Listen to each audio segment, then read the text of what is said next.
You're sitting with your book, reading the same paragraph for the fifth time again and again, and still nothing makes sense. Because while your eyes are reading, your mind is thinking, what if I get low marks? What if the exam gets leaked? Why did Ria reply me so late?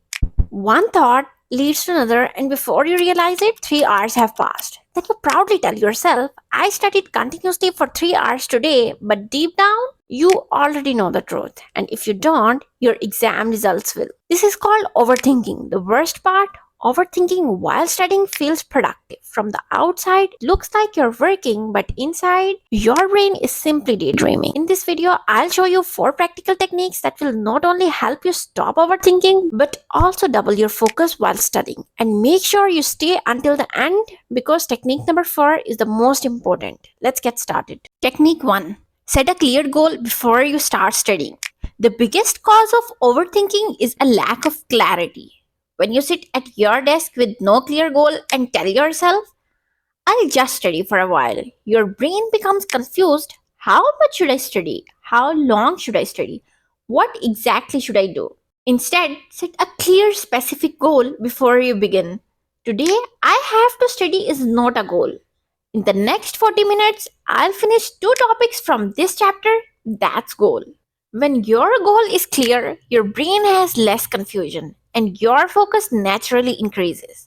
But don't make your goal so big that your brain sees it as impossible. Your goal should always be small, clear, and achievable. So next time you sit down to study, take just 10 seconds and ask yourself, how much am I going to study and by when?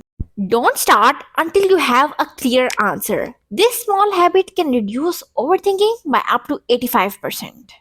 Technique 2. Don't just read with your eyes. When you're only reading, your eyes stay on the page but your mind wanders somewhere else. You have probably experienced this yourself. You finish an entire paragraph but remember nothing. That's because your brain has entered passive mode. In passive mode, your brain can't give 100% attention to a single task. Instead, it starts thinking about everything else.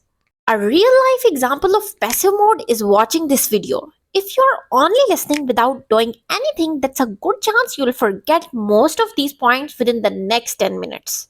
The best way to fix this is to use your hands. For example, you can leave a comment on this video. You can write anything. For example, thank you deep behavior. I'll follow your steps or anything else. The same applies while studying. After finishing a topic, make notes. Write down the important points. This puts your brain into active mode. Now your brain isn't just receiving information, it's processing it and producing an output. And that's when learning becomes much more effective. Technique 3. Keep an overthinking journal.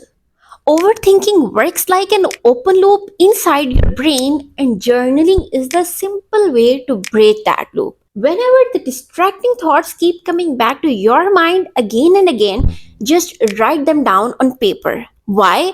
Because after writing them down, your brain starts treating them as a closed loop. There isn't a fixed way to journal things. Some people write for 5 minutes and others write just 2 to 3 lines. And both of these methods work.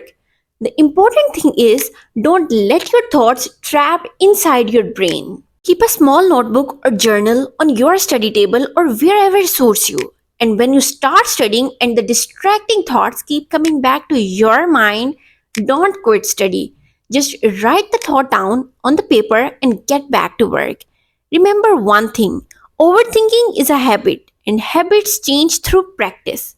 Which bring us to the final technique, technique 4. Practice until it becomes automatic. Here's something most people don't understand. Overthinking is a habit and habits don't disappear overnight. They change through repetition. Every time your mind wanders, just notice it. Don't get frustrated. Don't judge yourself. Simply bring your attention back. That's it. Your brain wanders, notice it. You return to your work, then it wanders again. And you notice it again. And you return again. At first, this might happen every 2 or 3 minutes, but that's completely normal. It's not failure, nor even it's training. Every time you bring your focus back, you're strengthening your brain's ability to concentrate. After a few weeks, you'll notice something incredible. Your mind won't wander as often, studying will start feeling easier, and you will stay focused for a longer period without forcing yourself. And eventually, you will enter a mental state where everything feels effortless.